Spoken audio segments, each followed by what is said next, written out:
രണ്ട് വിഷയങ്ങളാണ് ഇന്ന് നമ്മൾ ഈ വീഡിയോയിൽ ചർച്ച ചെയ്യുന്നത്. ഈ രണ്ട് വിഷയങ്ങൾക്കും തമ്മിൽ താഴെ കൃത്യമായിട്ടുള്ള ഒരു ലിങ്ക് ഉണ്ട് എന്നുള്ളത് കൊണ്ടാണ് ഈ രണ്ട് വിഷയങ്ങൾ ചർച്ച ചെയ്യുന്നത്. അതിലൊന്നാമത്തെ കാര്യമെന്ന് പറയുന്നത് PV അൻവറിൻ്റെ UDFിലേക്കുള്ള പ്രവേശനം അത് എവിടെ വരെ എത്തി എന്നുള്ളതാണ്. PV അൻവറിൻ്റെ നേതൃത്വത്തിലുള്ള അദ്ദേഹം സംസ്ഥാന കൺവീനറായിട്ടുള്ള ഓൾ ഇന്ത്യ തൃണമൂൽ കോൺഗ്രസിൻ്റെ പ്രവേശനം എവിടെ വരെ ആയി എന്നുള്ളതാണ്.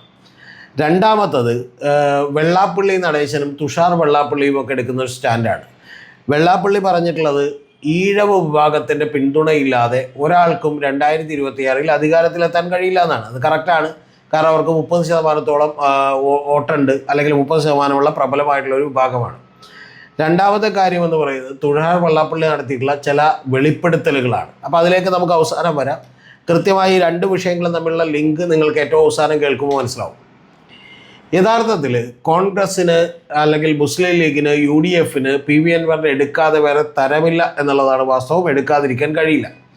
അതിൻ്റെ പിന്നിലുള്ള കാര്യമെന്ന് പറയുന്നത് നേരത്തെ തന്നെ മുസ്ലിം ലീഗ് ഇതിനോട് സമരസപ്പെട്ട് കഴിഞ്ഞു, PV അൻവറിനെ എടുക്കാമെന്ന് തീരുമാനിച്ചു കഴിഞ്ഞു എന്നുള്ളതാണ്. അത് പാണക്കാട്ട് തങ്ങളെ ചെന്ന് കണ്ടപ്പോൾ തന്നെ ഏതാണ്ട് ആ തീരുമാനത്തിലേക്ക് എത്തിയിട്ടുണ്ട് എന്നുള്ളതാണ്. അതിൻ്റെ കാരണം ഇപ്പോൾ ഈ കഴിഞ്ഞ തവണ പോത്തുകല്ലിൽ നിലമ്പൂർ തന്നെയുള്ള സ്ഥലത്ത് വെച്ചിട്ട് ഒരു 10 വീടുകൾ പ്രളയബാധിതർക്ക് നിർമ്മിച്ചു കൊടുക്കുന്ന ഒരു ചടങ്ങ് മുസ്ലിം ലീഗ് നടത്തുകയുണ്ടായി. ആ ചടങ്ങിലേക്ക് PV അൻവർ ക്ഷണിക്കപ്പെട്ടിരുന്നു, അദ്ദേഹം പങ്കെടുക്കുകയും ചെയ്തിട്ടുണ്ടായിരുന്നു. അപ്പോൾ അതിൽ ഈ സാദിഖ് അലി തങ്ങളും അതുപോലെ തന്നെ നമ്മുടെ കുഞ്ഞാലിക്കുട്ടിയും അടക്കമുള്ള ആളുകളൊക്കെ തന്നെ പങ്കെടുക്കുകയും ആ ചടങ്ങിൽ PV അൻവറിനെ ക്ഷണിക്കുകയും ചെയ്തപ്പോൾ തന്നെ UDFിലേക്കുള്ള പ്രവേശനം ഏതാണ്ട് ഉറപ്പിച്ചിരിക്കുന്നു. കാരണം മുസ്ലിം ലീഗിൻ്റെ കൃത്യമായിട്ടുള്ള തീരുമാനമുണ്ടെങ്കിൽ അത് UDFിൽ നടപ്പിലാകും എന്നുള്ളത് നമുക്ക് വളരെ കൃത്യമായി അറിയാം. രണ്ടാമത്തെ കാരണമെന്ന് പറയുന്നത് ഈ പറയുന്ന കോൺഗ്രസിനകത്ത് തന്നെ ഇപ്പോൾ ഈ കഴിഞ്ഞ ദിവസം നടത്തിയിട്ടുള്ള മലയോര ജാഥ, അതായത് മലയോര പ്രദേശങ്ങളിലൂടെ നമ്മുടെ അല്ലെങ്കിൽ അവരുടെ പ്രശ്നങ്ങൾ ഏറ്റെടുത്തുകൊണ്ട് വന്യമൃഗജീവി ആക്രമണങ്ങൾ ഏറ്റെടുത്തുകൊണ്ട് ഏറ്റവും ആദ്യം വനനിയമത്തിനെതിരെ നടത്താൻ ആലോചിച്ച ജാഥ അത് VD സതീശൻ നയിച്ചുകൊണ്ടിരിക്കുകയാണ്. ആ ജാഥയിൽ 2 സ്ഥലങ്ങളിൽ പങ്കെടുക്കാനായിട്ട് PV അൻവർ അനുമതി ചോദിച്ചിരുന്നു. ആ അനുമതി കൊടുക്കുകയും PV അൻവർ ആ ജാഥയിലേക്ക് വരുമ്പോൾ വളരെ ഊഷ്മളമായി എഴുന്നേറ്റ് നിന്ന് ആലിംഗനം ചെയ്തുകൊണ്ട് പ്രതിപക്ഷ നേതാവ് സ്വീകരിക്കുകയൊക്കെ ചെയ്തു. നമുക്കറിയാം PV അൻവറിനെ UDFിലേക്ക് എടുക്കുന്നതിൽ ആകെ ഒരു പ്രശ്നമുണ്ടായിരുന്നത് VD സതീശനാണ്. അത് അദ്ദേഹത്തിനെതിരെ ഒരു 150 കോടി രൂപയുടെ ഒരു അഴിമതി ആരോപണം ഉന്നയിച്ചതുമായി ബന്ധപ്പെട്ടാണ്. പക്ഷെ അതിന് നിരുപാധികം തന്നെ PV അൻവർ മാപ്പ് പറയുകയും ഈ ആരോപണം P ശശി പറഞ്ഞിട്ടാണ് ഞാൻ ഉന്നയിച്ചതെന്നും അല്ലാതെ ഞാൻ സ്വമേധയാ ഉന്നയിച്ചതല്ല എന്നുമൊക്കെ അദ്ദേഹം പറയുകയും ചെയ്തു. അപ്പോൾ നേരത്തെ തന്നെ കെ സുധാകരനും രമേശ് ചെന്നിത്തലമൊക്കെ UDFിലേക്ക് PV അൻവർ വരുന്നത് വളരെ സന്തോഷകരമായ കാര്യമായിരുന്നു. VD സതീശനാണ് ആകെ ഉടക്കി നിന്നത്. പക്ഷേ VD സതീശനും KC വേണുഗോപാലും ഒക്കെ കൂടി ചർച്ച ചെയ്ത് ഇപ്പോൾ ഏതാണ്ട് ഈ പരിപാടിയിൽ അതായത് UDFിലേക്ക് സഹകരിപ്പിക്കാൻ തയ്യാറായിരിക്കുന്നു. ഇനി UDFിലേക്കുള്ള ഔദ്യോഗിക പ്രവേശനത്തിന് നമ്മൾ ഏതാനും നാൾ കൂടി കാത്തിരുന്നാൽ മതി എന്ന് ചുരുക്കം.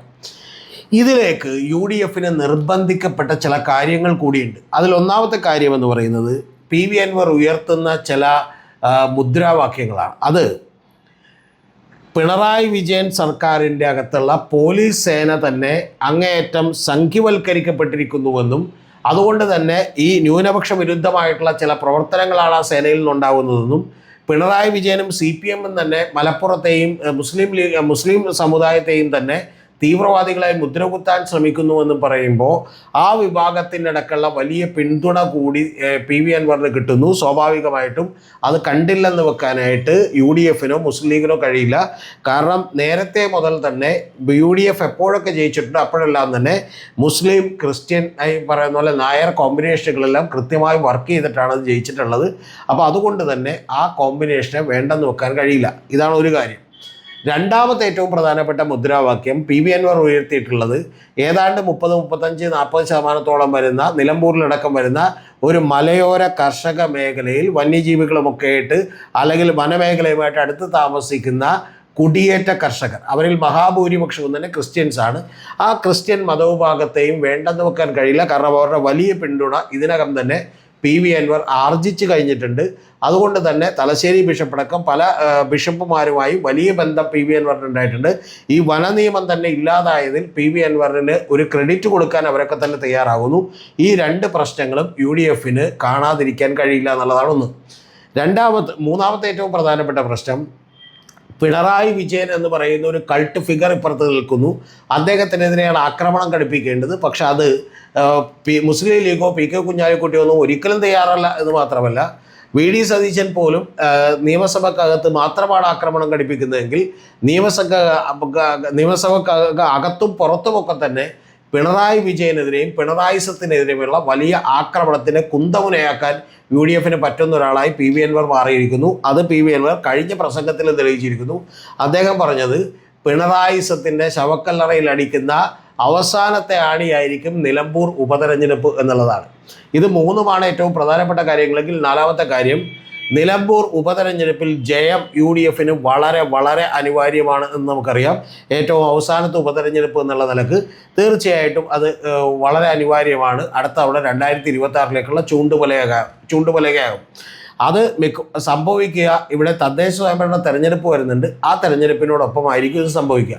അപ്പോൾ അങ്ങനെ സംഭവിക്കുമ്പോൾ ഈ നിലമ്പൂരിൽ ഏറ്റവും കുറഞ്ഞത് ഒരു 20,000 വോട്ട് 17,000 20,000 വോട്ട് പിടിക്കാൻ കെൽപ്പുള്ള ഒരാളാണ് PV അൻവർ എന്നുള്ളത് കൊണ്ട് തന്നെ സ്വാഭാവികമായിട്ടും PV അൻവറിനെ കൂടെ നിർത്തിയാൽ മാത്രമേ ജയം UDFന് ഉറപ്പിക്കാൻ കഴിയൂ. അതുകൊണ്ട് UDFന് തീർച്ചയായിട്ടും ഈ പറയുന്ന പോലെയുള്ള ഒരു പിന്തുണ വളരെ വളരെ അനിവാര്യമാണ്. അതുകൊണ്ട് PV അൻവറിനെ എടുക്കും എന്നുള്ള കാര്യത്തിൽ ഒരു സംശയവുമില്ല. അത് ഓൾ ഇന്ത്യ തൃണമൂൽ കോൺഗ്രസിൻ്റെ ബലം കണ്ടിട്ടുള്ള പകരം PV അൻവർ എന്ന് പറയുന്ന ആ നിലമ്പൂരിലെ MLAയുടെ ബലം കണ്ടുകൂടി എടുക്കും എന്നുള്ള കാര്യത്തിൽ ഒരു സംശയവുമില്ല. ഇനി ഇതിനെല്ലാത്തിൻ്റെയും അടിസ്ഥാനമെന്ന് പറയുന്നത് ഈ വിഷയങ്ങളൊന്നും ഏറ്റെടുക്കാൻ UDFന് കഴിഞ്ഞിട്ടില്ല എന്ന് മാത്രമല്ല, പലപ്പോഴും ഈ പറയുന്ന മത സംഘടനകളെയും ബിഷപ്പുമാരെയും അതുപോലെയുള്ള സ്ഥാപനങ്ങളെയും ഒക്കെ ഒന്ന് കൂടെ നിർത്തിക്കൊണ്ട് മാത്രമേ എല്ലാ കാലത്തും UDFന് വിജയമുണ്ടാക്കാൻ കഴിഞ്ഞിട്ടുള്ളൂ എന്നുള്ളതാണ് വാസ്തവം. അത് യഥാർത്ഥത്തിൽ കോൺഗ്രസിൻ്റെ ദൗർബല്യം കൂടിയാണ് UDFൻ്റെയും. പക്ഷെ അത് നിലനിർത്തിക്കൊണ്ട് മാത്രമേ ഈ പറയുന്ന സാഹചര്യങ്ങൾ നമുക്ക് വിലയിരുത്തുക സാധ്യമാകും. ഇതിനോട് ചേർത്ത് വെച്ചുകൊണ്ട് വേണം നിങ്ങൾ അടുത്ത വിഷയത്തെ കാണാൻ. അടുത്ത വിഷയം എന്ന് പറയുന്നത് വെള്ളാപ്പള്ളി നടത്തിയ പ്രസ്താവനയാണ്. ഞാൻ നിങ്ങളോട് പറഞ്ഞു, ഈഴവ വിഭാഗത്തിൻ്റെ പിന്തുണയില്ലാതെ 2026 ആർക്കും ഭരിക്കാൻ കഴിയില്ല എന്നുള്ളതാണ്.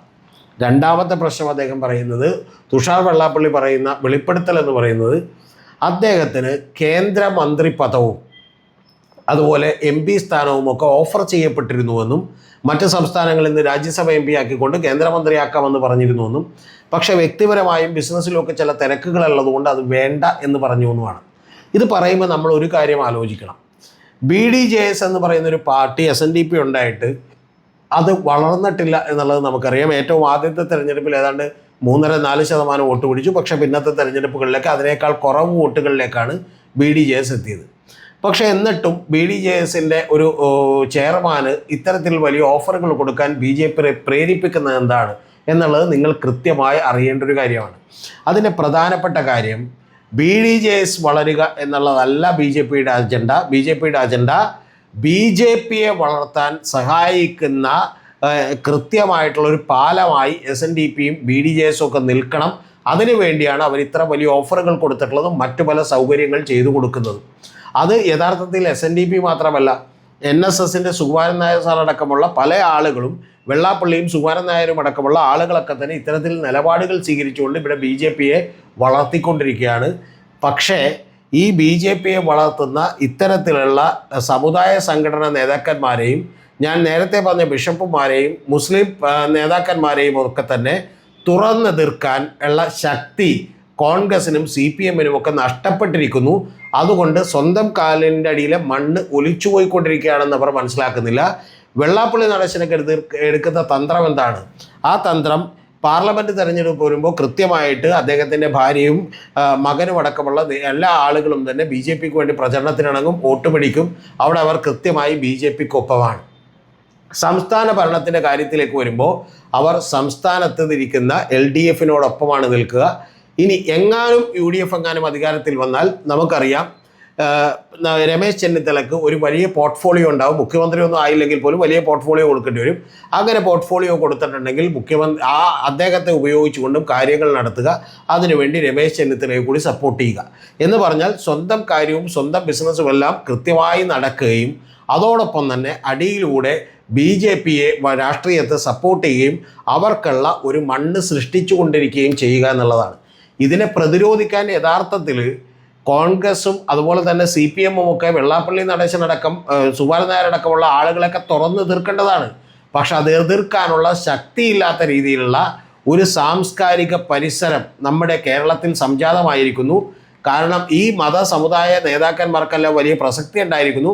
അവരെ എതിർത്താൽ പലപ്പോഴും അവരെ അനുകൂലിക്കുന്ന ആളുകൾ CPM വിട്ടും കോൺഗ്രസ് വിട്ടും അവരുടെ ഒപ്പം പോകുമെന്ന് പറയുന്ന പേടിയുണ്ടായിരിക്കുന്നു. അതുകൊണ്ടാണ് കൃത്യമായിട്ട് എതിർക്കാത്തത്. അത് തന്നെയാണ് നേരത്തെ പറഞ്ഞ പല കാര്യങ്ങളിലും മുസ്ലിം ലീഗിൻ്റെയും ബിഷപ്പിൻ്റെയും അതുപോലെയുള്ള പരിസരങ്ങളിലുമൊക്കെ കാണുന്നതും അതുതന്നെയാണ്. ഇതാണ് കോൺഗ്രസിനും ഈ പറയുന്ന എല്ലാ രാഷ്ട്രീയ പാർട്ടികൾക്കും സംഭവിച്ചുകൊണ്ടിരിക്കുന്നത്. ആ രാഷ്ട്രീയ പാർട്ടികളുടെ പ്രാധാന്യം കുറയുകയും മത സമുദായ സംഘടനകളുടെയും അല്ലെങ്കിൽ മത നേതാക്കന്മാരുടെയും ഒക്കെ പ്രാധാന്യം കേരളത്തിൽ അനുദിനം വർദ്ധിച്ചു വരികയും ചെയ്യുന്നു എന്നുള്ളതാണ്. ഇതിന് 2 എക്സാമ്പിൾ ഞാൻ നിങ്ങളോട് പറയാം. ഈ കഴിഞ്ഞ തവണ യഥാർത്ഥത്തിൽ നിങ്ങളൊന്ന് ആലോചിച്ച് നോക്കണം. BDJS വെള്ളാപ്പള്ളിയാളെ സപ്പോർട്ട് ചെയ്യുന്നതുകൊണ്ട് ജയിക്കണമെന്നാണെങ്കിൽ BDJS വോട്ട് പിടിക്കേണ്ടതാണ്. BDJS ഒരു വോട്ടും പിടിച്ചിട്ടില്ല. BDJSന് ജയിക്കാനും കഴിഞ്ഞിട്ടില്ല. വെള്ളാപ്പള്ളിയുടെ മകൻ മത്സരിച്ചിട്ട് പോലും കാര്യമായിട്ടുള്ള ഒരു പെർഫോമൻസ് അദ്ദേഹത്തിന് കാഴ്ചവെക്കാൻ കഴിഞ്ഞിട്ടില്ല. പക്ഷെ അതേ സമയം തന്നെ നമ്മൾ കഴിഞ്ഞ 2 മണ്ഡലങ്ങൾ എടുത്തു നോക്കിയാൽ, ഒന്ന് ആലപ്പുഴയാണ്. ആലപ്പുഴയിൽ കഴിഞ്ഞ തവണ KC വേണുഗോപാൽ വിജയിച്ചു, യാഥാർത്ഥ്യമാണ്. പക്ഷേ KC വേണുഗോപാൽ വിജയിക്കുമ്പോൾ പോലും നിങ്ങൾ അറിയേണ്ട ഏറ്റവും പ്രധാനപ്പെട്ട കാര്യം, അതിന് മുമ്പത്തെ തവണ ഷാനിമോൾ ഉസ്മാൻ നേടിയിട്ടുള്ള 4,35,000 വോട്ടുകൾ അവർക്ക് മേടിക്കാൻ കഴിഞ്ഞില്ല. പകരം 4,04,000 വോട്ടാണ് മേടിക്കാൻ കഴിഞ്ഞത്. എന്ന് പറഞ്ഞാൽ 31,000 വോട്ടുകൾ KC വേണുഗോപാലിന് കുറവാണ് കിട്ടിയത്, കോൺഗ്രസിന് കുറവാണ് കിട്ടിയത്. അതേസമയം തന്നെ ആരിഫിനും CPMനും എന്താ സംഭവിക്കുന്നത്? ഇതേ കാര്യം തന്നെയാണ്.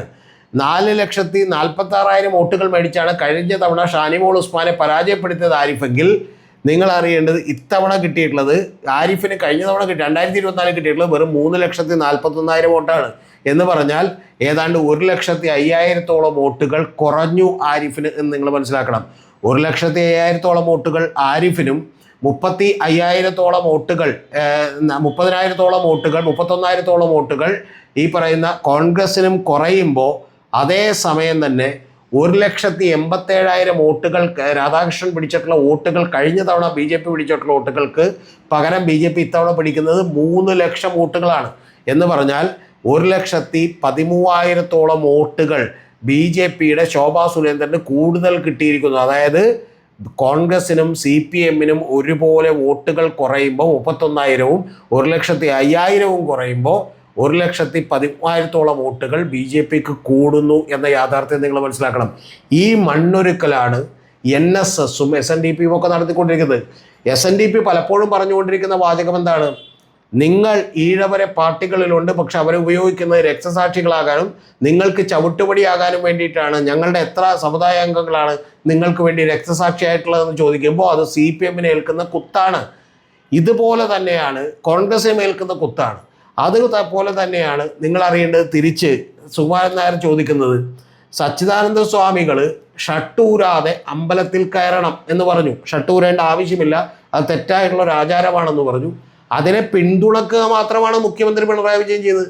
പക്ഷെ അങ്ങനെ പിന്തുണച്ചപ്പോൾ പോലും സുകുമാരൻ നായർ ചോദിക്കുന്നത് അമ്പലത്തിലെ ആചാരങ്ങളൊക്കെ തീരുമാനിക്കാൻ മുഖ്യമന്ത്രി ആരാണ്, പിണറായി ആരാണെന്നാണ്. എന്ന് പറഞ്ഞാൽ എന്തും ഇത്തരത്തിലുള്ള പല കാര്യങ്ങളും വളരെ സതുദ്ദേശത്തോട് പറയുന്ന കാര്യങ്ങൾ പോലും മുഖ്യമന്ത്രിക്കെതിരെയുള്ള ഒരു കുന്തമുനയാക്കി ഉപയോഗിച്ചുകൊണ്ട് ഈ ആചാരങ്ങളെ കൂട്ടിയുറപ്പിച്ചുകൊണ്ട് BJPയെ സപ്പോർട്ട് ചെയ്യുക എന്ന് പറയുന്ന ഒരു കാര്യമാണ്. അല്ലെങ്കിൽ BJP ഉയർത്തുന്ന ഹിന്ദുത്വ രാഷ്ട്രീയത്തെ സപ്പോർട്ട് ചെയ്യുന്ന പരിപാടികളാണ് ഇവർ രണ്ടുപേരും ചെയ്തുകൊണ്ടിരിക്കുന്നത്. അതിൻ്റെ ഫലം കണ്ടെത്തിയ ഒരു പ്രദേശമാണ് ഞാൻ പറഞ്ഞത് ആലപ്പുഴയെങ്കിൽ, അടുത്ത പ്രദേശം എന്ന് പറയുന്നത് ആറ്റിങ്ങലാണ്. ആറ്റിങ്ങലിൽ കഴിഞ്ഞ തവണ 684 വോട്ടുകൾക്ക് ചില്ലാനമാണ് അടൂർ പ്രകാശ് അടൂർ പ്രകാശ് ജയിക്കുന്നത്. അവിടെ ജില്ലാ സെക്രട്ടറി ആയിരുന്ന ജോയ് തോൽക്കുന്നതും ആ വോട്ടിനാണ്. അവിടെ എന്ത് സംഭവിച്ചു എന്ന് നമുക്ക് നോക്കാം. ആറ്റിങ്ങലിൽ കഴിഞ്ഞ തവണ അടൂർ പ്രകാശ് പിടിക്കുന്നത് 3,80,000 വോട്ടുകളാണ്. ആ വോട്ടുകൾ ഈ പറയുന്ന കഴിഞ്ഞ തവണ അടൂർ പ്രകാശ്, അതായത് അതിനു മുമ്പത്തെ തവണ 2019 പിടിക്കുന്നത് 3,80,000 വോട്ടാണെങ്കിൽ 2024 വരുമ്പോൾ പിടിക്കുന്നത് 3,28,000 വോട്ടുകൾ മാത്രമാണ്. എന്ന് പറഞ്ഞാൽ വലിയ തോതിലുള്ള കുറവ്, ഏതാണ്ട് ഒരു 50,000 വരുന്ന വോട്ടുകൾ അവിടെ അടൂർ പ്രകാശിന് കുറഞ്ഞു. ഇനി ജോയിയുടെ കാര്യത്തിൽ എന്താണ് സംഭവിക്കുന്നത്? കഴിഞ്ഞ തവണ അവിടുത്തെ LDF കാൻഡിഡേറ്റ് പിടിച്ചിട്ടുള്ളത് 3,42,000 വരുന്ന വോട്ടുകളാണെങ്കിൽ VS ജോയിക്ക് ഇത്തവണ കിട്ടുന്നത് 3,27,300 വോട്ടുകളാണ്. എന്ന് പറഞ്ഞാൽ അപ്പോഴും ഏതാണ്ട് ഒരു 13,000-14,000 വോട്ടുകൾ VS ജോയിക്കും കുറഞ്ഞു. അപ്പോൾ ആ ഘട്ടത്തിലാണ് നമ്മുടെ V മുരളീധരൻ എന്ന് പറയുന്ന കാൻഡിഡേറ്റ്, അദ്ദേഹം കേന്ദ്രമന്ത്രിയായിരുന്നു, അദ്ദേഹത്തിന് അവിടെ നിന്ന് കിട്ടുന്നത് എത്രയാണ്? വോട്ടുകൾ കൂടുകയാണ് ചെയ്യുന്നത്. 3,10,000 വോട്ടുകളായി വർദ്ധിപ്പിക്കുകയാണ്. ഏതാണ്ട് ആ ഒരു 70,000-ഓളം വരുന്ന വോട്ടുകൾ അദ്ദേഹത്തിന് വർദ്ധിച്ചു. അപ്പോൾ ഇത്തരത്തിലുള്ള മണ്ണൊരുക്കലാണ് കൃത്യമായിട്ട് SNDPയും ഈ പറയുന്ന NSSും ഒക്കെ നടത്തിക്കൊണ്ടിരിക്കുന്നത്. അതിനുവേണ്ടി കൃത്യമായിട്ടുള്ള ബെനഫിറ്റും വലിയ തോതിലുള്ള സഹായവും ഒക്കെ അവർക്ക് വെള്ളാപ്പള്ളി നടേശനും NSSനും ഒക്കെ കിട്ടിക്കൊണ്ടിരിക്കുന്നുണ്ട്. ആ കിട്ടിക്കൊണ്ടിരിക്കുന്നത് പല സ്ഥാപനങ്ങളായിട്ടും അതിൻ്റെ പെർമിഷനായിട്ടും പിന്നെ ചില പ്രശ്നങ്ങളിൽ നടപടിയെടുക്കാത്തതായിട്ടും പിന്നെ വലിയ തോതിലുള്ള ഫണ്ടുകളുമായിട്ടൊക്കെ തന്നെ കിട്ടുന്നുണ്ടാകാം എന്നാണ് ഞാൻ വിചാരിക്കുന്നത്. അതാണ് ഇതിൻ്റെ യഥാർത്ഥ രാഷ്ട്രീയം. പക്ഷേ ഇതിനെയൊക്കെ കൃത്യമായി എതിർക്കാൻ പോകുന്ന നട്ടൽ ഇല്ലാത്ത പാർട്ടികളായി CPMും കോൺഗ്രസും ഒക്കെ അധപ്പതിച്ചു. അതിൽ തന്നെ ഏറ്റവും പ്രധാനപ്പെട്ട കാര്യമെന്ന് പറയുന്നത് അതിനുള്ള ഒരു സാംസ്കാരിക പരിസരത്ത് നിന്ന് നമ്മുടെ അന്ധവിശ്വാസങ്ങളിലേക്ക് തിരിച്ചു കിടക്കുകയും മതപരമായ കാര്യങ്ങൾ കൂടുതൽ പ്രാമുഖ്യം കിട്ടുകയും ചെയ്യുന്ന പരിസരങ്ങളിലേക്ക് കേരളത്തിൻ്റെ സാംസ്കാരിക രംഗം കൂടി മാറി അവിടെ ഇടപെടാതെ നിങ്ങൾക്ക് കൃത്യമായ നിലനിൽപ്പില്ല. നിങ്ങൾക്ക് 50% കിട്ടിക്കൊണ്ടിരുന്ന തെരഞ്ഞെടുപ്പുകളിൽ നിന്ന് മണ്ഡലങ്ങളിൽ നിന്ന് നിങ്ങൾക്ക് 44%, പിന്നീട് 39%വുമായി യഥാർത്ഥത്തിലുള്ള ത്രികോണ മത്സരവുമായി നിങ്ങളുടെ വോട്ടുകൾ കുറഞ്ഞുകൊണ്ടിരിക്കുകയാണെന്നുള്ളത് CPMും കോൺഗ്രസിനെ പോലെയുള്ള പാർട്ടികളൊക്കെ തന്നെ മനസ്സിലാക്കിയാൽ അവർക്ക് നന്ന്. ഇതിൻ്റെ ശാശ്വതമായ പരിഹാരം എതിർക്കേണ്ട കാര്യങ്ങളെ തുറന്നെതിർക്കുകയാണ്.